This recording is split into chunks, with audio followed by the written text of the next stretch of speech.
Jorginho, o time vinha numa evolução, a gente enxergava uma tranquilidade, uma motivação, até uma alegria dos jogadores. É também agora, para esse jogo contra o São Paulo, um momento psicológico para não se abater tanto depois de uma derrota num clássico?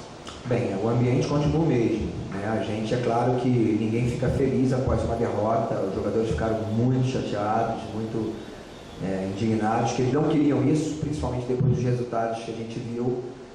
Ao mesmo tempo que a gente fala, pô, legal, a gente está no páreo, né? Temos aí 5 equipes, ali até 25 pontos, mas a gente poderia estar numa situação bem melhor, com 24 pontos. Mas não aconteceu, mas já acabou após o jogo mesmo. Eu procurei falar isso para eles, que eu confio no trabalho, confio nos atletas, que não foi por acaso que eles fizeram 4 excelentes jogos. Eu creio que isso foi um acidente de percurso que nós tivemos e que nós vamos retomar aí novamente aquele caminho que a gente estava percorrendo. Em uma situação normal, um pontinho lá contra o São Paulo no Morumbi seria comemorado. Um ponto fora de casa, justamente contra a grande equipe.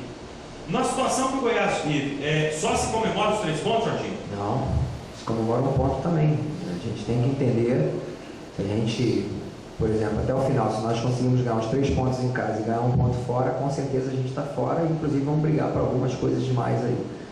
Então temos que saber jogar, é ponto a ponto, é jogo a jogo. É claro que uma vitória será muito bem-vinda, mas o empate não é um mau resultado não. Jorginho, você teve uma conversa com o Carlos Alberto, separado antes do treinamento. Eu gostaria de saber se tem chance desse jogador iniciar como titular, e sobre o Everton Santos e o Saci, eles serão mantidos? Bem, eu costumo conversar com todos os jogadores, né? Eu gosto muito de bater um papo com o pessoal e até mesmo dou muito mais atenção para aqueles que estão no banco e às vezes nem fora do banco. Vocês saíram aqui, eu fiquei lá observando e motivando os atletas que não vão nem viajar. Eu creio que isso é fundamental, porque aquele que está jogando está sempre motivado. Então é papo corriqueiro, papo que a gente troca mesmo, conversando ali com ele, conversando com o Júnior. Mas todos os jogadores que vão, todos os 19 que estão viajando, têm possibilidade de entrar.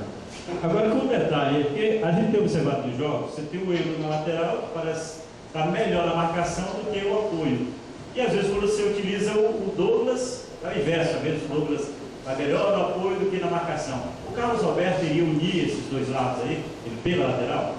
Não, o Carlos Alberto é uma opção que nós temos nessa função. Mas não concordo que o Douglas tenha ido só bem na parte defensiva e nem que o Douglas tenha ido só na parte ofensiva. São jogadores completos que fazem muito bem, tanto a lateral como a ala. Você acredita que um time grande vai cair nesse campeonato? Pode ser. O Campeonato Brasileiro é muito difícil. É realmente um dos campeonatos mais disputados do mundo. Já falei isso aqui, muitos anos na Alemanha. No Japão a gente naturalmente não conta muito, porque não é um grande centro de futebol mundial. Mas a Europa, sim, na Alemanha, a gente sabe mais ou menos 3, 4 times que vão chegar. Aqui não, aqui tudo é possível. Uma equipe que você não imagina pode estar chegando, e essa equipe que, por exemplo, se a gente olhar para o Atlético hoje, o plantel que eles têm, Atlético Mineiro, é difícil de entender que eles estão na zona de rebaixamento, né? A gente sabe a situação toda que o Goiás passou, e conseguimos regularizar todas essas situações, recebemos alguns reforços e acreditamos que também talvez consigamos mais um nesse final de semana, e a gente tem todas as condições de sair dessa zona. Você disse que pode voltar, a tendência é voltar no esquema 3-5-2. O Valmir Lucas está suspenso. Então, quem seria o substituto do Valmir? O outro zagueiro? Já fala pra gente o time que joga mais no São Paulo. Não, o time que joga não, mas os zagueiros voltam. Tolói, normal, Fernando e o Marcão. Jorginho, você falou dos reforços que estão chegando aí, a gente vê que são promessas, né? São jovens, 20, 21 anos. Não é muito colocar sobre esses jogadores essa responsabilidade desse momento que o Goiás está vivendo? Não.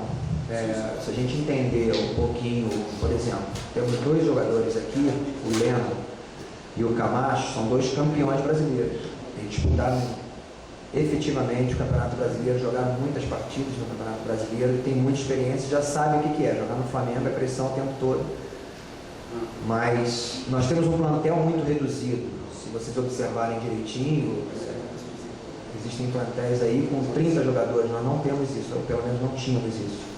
E a gente precisa, porque a gente não está disputando apenas o brasileiro, mas estamos disputando também a Sul-Americana, e é algo muito importante que nos dá uma possibilidade de chegarmos a uma Libertadores. Então a gente precisa naturalmente de atletas. A outra preocupação era saber se os atletas se encontravam bem fisicamente. O caso do Jones, por exemplo, é um jogador jovem, mas é um jogador jogado, um jogador de qualidade, muito forte, e que nós precisamos no grupo, né? É um meio atacante, pode jogar como segundo atacante também. Então são atletas que com certeza vão estar se agregando. E uma outra coisa que nós não podemos esquecer é que a faixa etária do nosso grupo é relativamente alta, e a gente precisa dar uma renovada, a gente precisa também de jovens, juntar essa juventude com a experiência. Então a gente não tinha muita opção, né? Tentamos até alguns outros atletas com uma certa experiência, 25, 26 anos, mas infelizmente esses atletas já tinham completado 7 jogos e eles só puderam então ir ou para a segunda divisão ou permanecer nos seus clubes.